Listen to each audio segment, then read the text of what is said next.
Hanetball 360 from the word itself. It's coming from the word hands in English, net, and then ball. So instead of using hand, net, ball, we use Hanetball, which is the short versions of those three words. Hanetball 360 is a handball game that played with 4 rounds similar to the NBA or basketball. Yes. Hanetball play with 3 concentric circles. You got the circle where the gun meter stay inside. There's another circle around the gun net, which is called the circle hold. And there is a circle that is even larger than the circle hold, which is called the flung circle. The flung circle, if there is a fault that is taking place and there is a penalty that's awarded for the fault, they take a shot outside of the flung circle. The circle hold, this is the distance how far any player have to be in order for them to score on goal. And Hanetball is a game of 2 teams of 7 players that's played on a court. Out of the 7 players, 1 player of each team remain inside the gun net. That's called gun meter. And what changes were made according to Indian audience, Indian customers? Yes, the changes that can be made into the sports during the game, it's if the coach or the referee decided that a player is having some kind of technical issue, they replace the players. And we have 4 players that remain on the side for substitute. Because handball is a sport that is very easy to play, we do not have substitutes, which is similar to other sports like where you have the same amount of players that play. But for the Indian themselves, Hanetball 360 will bring innovations. It will bring agility. It will bring fun. It will bring the possibility, which is like new for them, to travel the world to present their sports. First, I like them to travel the greater India to go play their sports to all the community of India. There is no sports like handball when you start playing it. Sir, ये जो handball जैसे sir तो ये कौन से वर्ग में ला रहे हैं हम लोग, वो इम्पोर्टेंट पॉइंट है. हम पहले स्कूल से ही शुरुआत कर रहे हैं, सभी स्कूल से नहीं कर रहे. सिलेक्टेड स्कूल्स जो इसमें इंटरेस्टेड है उनके स्टूडेंट्स को हम लोग ट्रेन करेंगे. कॉलेजेस में जैसे चेन्नई में कॉलेज मेडिकल कॉलेज ने कहा कि वो वहाँ पे प्रोमोटर बनना चाहती है. इसी तरह से बम्बई के स्कूल्स में या दिल्ली में एक स्कूल ने कहा कि हम करना चाहते हैं. हम पहले स्टूडेंट्स को लाएंगे, स्कूल के बच्चों के लिए लाएंगे. पैरेलली हम दूसरे क्लब्स में भी शुरुआत करेंगे जहाँ इसका इंटरेस्ट लेते हैं लोग. अगर उनको लगा कि ये वहाँ उनके ऑडियंस या उनके प्लेयर्स खेल सकते हैं, खेलेंगे. स्कूल के बच्चे तो एक्सेप्टेबल है. आप जानते हैं स्कूल के बच्चों को कोई भी गेम दो जो फिटनेस के लेवल पे, एंड्योरेंस के लेवल पे, अलर्टनेस के लेवल पे, दे विल एक्सेप्ट इट. अब जो हायर, जो अबव 18 वाले स्कूल्स में और कॉलेजेस में ज़्यादा फ़र्क नहीं है, लेकिन हायर यानी जो व्यवसाय में, बिजनेस में, जॉब्स में या कोई प्रोफेशंस में, उनको ये एक्सेप्टेबिलिटी लाने के लिए हमको क्लब्स में लाना होगा. तो हम शुरुआत क्लब्स के लिए नहीं कर रहे. शुरुआत पहले हम लोग स्कूल्स और कॉलेजेस में ला रहे हैं और वहाँ से ही हम लोग इसको आगे बढ़ाएं. सर एक सवाल है, कोई भी गेम होता है, स्पोर्ट्स मिनिस्ट्री है, इंडियन गवर्नमेंट है, इसके देरी आप लोग आ रहे हैं कि डायरेक्ट आप लोग प्राइवेट सेक्शन में आ रहे हैं? पहली बात तो आपको मैं ये बताता हूँ कि सभी games ministry of youth and government of India की तरफ से नहीं होता है. जो गेम्स आप लोग देख रहे हैं, जो ओलंपिक्स में हैं या वर्ल्ड गेम्स में हैं या कॉमनवेल्थ गेम्स में या एशियन गेम्स में है या और दूसरे कोई भी गेम जो ये एक्सेप्ट कर रहे हैं, उनको उस गेम में लाते. आपको ये भी नियम मालूम होगा कि जो भी गेम वहाँ पे आना चाहिए, मिनिस्ट्री में आना चाहिए, उसको 3 साल कंप्लीट होना चाहिए. अपने डिस्ट्रिक्ट, स्टेट और नेशनल करने के बाद उसके रिकॉर्ड्स बनने के बाद ही मिनिस्ट्री के पास चली जाती है. पहले कोई गेम्स वहाँ पे एक्सेप्ट होती नहीं है. ये नियम आपको अगर स्पोर्ट्स के साथ होगे तो आपको पता रहेगा. तीसरी बात ये है कि अब ये पहले बार इंट्रोड्यूस हो रहा है. हम ये नहीं सोचते कि हम वहाँ तक पहुँचेंगे, हम ये सोचते हैं कि हम पहले स्टूडेंट्स में फेमस बनाएं कॉलेज में, और जब हमारे पास रिकॉर्ड हो जाएगा हम उनको भी अप्रोच करेंगे. हम ये नहीं चाहते कि वो देखिए हमारे पास जो गेम्स बनते हैं शायद बहुत ही लोगों को कम पता होगा. एक तो सेल्फ फाइनेंस होता है, दूसरा गवर्नमेंट फाइनेंस होते हैं.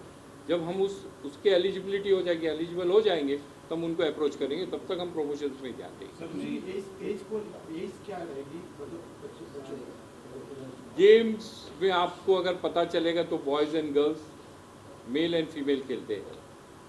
बिलो 18 सभी वर्ग में आ जाते हैं, कॉलेज के भी आते हैं, स्कूल भी आते हैं। अबव 18 तो कॉमन मैन भी खेल सकता है। तो हम male female boys and girls में डिस्ट्रीब्यूट करेंगे। अभी स्कूल में आप जाएंगे तो अंडर 14, अंडर 8, अंडर 10 वो शुरुआत करते हैं।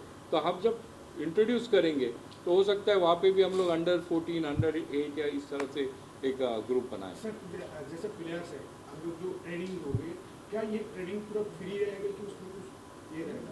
पहले तो देखना है कि हम लोग जो स्कूल्स में रखेंगे ट्रेनिंग वो फ्री होगा, लेकिन देखना है कि स्कूल किस तरफ से अप्रोच करते हैं। हम लोग तो सब चीज़ फ्री देंगे, लेकिन स्कूल क्या बोलेगी कि भाई इसको फ्री देना है कि नहीं देना, वो उनका लुकआउट है, क्योंकि इंस्टीट्यूशन उनका यूज़ हो रहा है, जगह उनकी हो रही है। अगर उन्होंने कहा नहीं ये फीस होना चाहिए तो हम कैसे उनको अपोज करें। अब मैं खेल के बारे में थोड़ा और जानकारी जानना चाहता हूँ। 360 है, मैं अगर क्रिकेट की बात करता हूँ तो डायरेक्ट अगर लाइन के बाहर जाती है तो 6 होता है, 6 रन मिलते हैं। बिल्कुल। टप्पा खा के जाता है 4 रन। अगर इस खेल के अंदर पीछे से अगर कोई डालता तो क्या डबल पॉइंट मिलते हैं, किस तरह का सिंगल ही पॉइंट? पॉइंट कैसे है, यहाँ पे जो पॉइंट्स है, अगर वो नेट को लगता है, जो नेट के रिम को लग के अगर अंदर आ जाता है तो 3 पॉइंट होता है। और डायरेक्ट शूट करते चाहे वो पीछे से हो कहीं से भी हो, आपका कंसंट्रेशन चाहिए। सामने भी कंसंट्रेशन होता है, आदमी पीछे भी तो टर्न करता है। ऐसा नहीं कि यहाँ पे देखते पीछे ऐसे टर्न कर रहा है, वो तो पूरा टर्न कर रहा है। तो वहाँ कोई पॉइंट्स नहीं, वो 2 ही पॉइंट्स रहेंगे। केवल इतना याद रखना है कि रिंग के बाजू में जो रेड लाइट है उसके अंदर से कोई शूट ना करे। तो पॉइंट्स तो सेम रहेंगे, चाहे वो पीछे से करो, आगे से करो या साइड से करो। सर एक जानकारी और चाहिए और दर्शकों को आप बता दें कि टेप करके ही भेजना है कि डायरेक्ट नहीं भेज सकते? नहीं, डायरेक्ट नहीं भेज सकते, वो फाउल हो जाएगा। Right. And my question is to anyone can answer. So, what will be the charges and how will you protect from various virus on internet? Like, if anyone can share. Internet, I didn't get your point. What Internet. will be the charges? Or, Playing the game. Now here we are interested in people coming to the game, playing the game and understanding the game. We have not set any counter for that particular thing that we are going to take this and we are going to take that. We want to see how many are attracted to the game, first thing. But the virus, now this is not a body contact game. As you see, there's no body contact between the two players. There is a distance maintained. Of course, as he said before, if somebody bumps with each other, that's a different part of it. Right. But otherwise, the safety kept in all the ways. So the virus, either way, whether you play or you don't play, virus is going to come to you. But when you play, you are more fitter and you are more better, so the virus will stay away from you. You need to play. जैसा foul होता है, Yes. कोई भी match में foul होता है, यहाँ पे किस तरह का नियम रहेगा? जैसे जानबूझकर बॉल छीनना, ये फाउल हो जाएगा। अगर कोई ये करते बाउंस नहीं किया, डायरेक्ट फेंक किया तो ये फाउल होगा। पैर या हाथ, सिर्फ हाथों से टच करना है, हैंड से, लेग से कुछ नहीं करना है। या एक दूसरे को अगर बाउंस बम्प करेंगे तो ये इसमें से फाउल्स, यही फाउल्स हो गए। बाकी अगर ठीक तरह से नहीं शूट, अगर वो रेड रिंग के अंदर शूट नहीं करेंगे तो वो फाउल हो जाएगा। Yes. For any group of people to play, all they will need is the ball and find a particular place they play. There is no gear protections of anything that we require like in all other sports. So it's almost like soccer when it's come to play Hanetball, but this is also will be indoors. So when some people that they can play sport outdoors and they can play their sports indoors. At the same time, the sport can be played both indoors and outdoors. Yeah. And then Hanetball 360 itself will be a sport that almost self-financed. So therefore, it will be very easily spread. And then also, the other aspect as Hanetball 360, it will be the quickest sports being introduced in the world, and that's going to be a professional sport at the same time. So right now, as we talking, we are preparing to launch the professional versions of the sport in India. Because we launched the professional versions in India, the ingenuity among all young Indians will be, oh, if this guy can do this, or if this girl can do this, I can do the same. So let me go get myself training so I can show better. This is what's going to happen. It's going to be like kinetic. It's going to be fast, but also all the opportunities already there. You have the professional versions of the sports, which is the aim of everybody. And you're going to have the college level of the sports, and then you have the amateur level that's going to be played in the community. Everything is already working. Plus, the difference between Hanetball 360 and other sports The other sports, they are there for everybody to try. Right? को तो India के ही करेंगे। अब अगर हमारे player अच्छे हैं, क्यों नहीं अच्छे होंगे, क्यों नहीं कर सकते?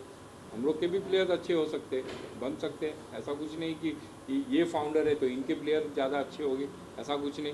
हमारे बच्चों के बीच में भी अगर तालमेल हो गए, हमारे प्लेयर्स के बीच में भी तालमेल, क्या पॉसिबल नहीं है? सब कुछ पॉसिबल है। सिर्फ हम लोग को एक खेलने के लिए एक मौका मिलना चाहिए और इंटरनेशनल एक्सपोजर चाहिए, तो मिल जाएगा। अगर हम ये पकड़ के चले ये फाउंडर है, और तो फिर रेसलिंग में आज हम लोग कहाँ से कहाँ पहुँच गए। बॉक्सिंग में हमारे देश का थोड़ी था, क्यूबा का था, हम कहाँ से कहाँ पहुँच गए। हॉकी में एक ज़माने में हम लोग कहाँ थे और आज कहाँ पहुँच गए। तो हर एक गेम की शुरुआत कहाँ से होती है, हर का ये नहीं। हमारे प्लेयर्स खेलेंगे हिंदुस्तान के, चाहे वो US के हो या कहीं के भी हो, हम खेलेंगे।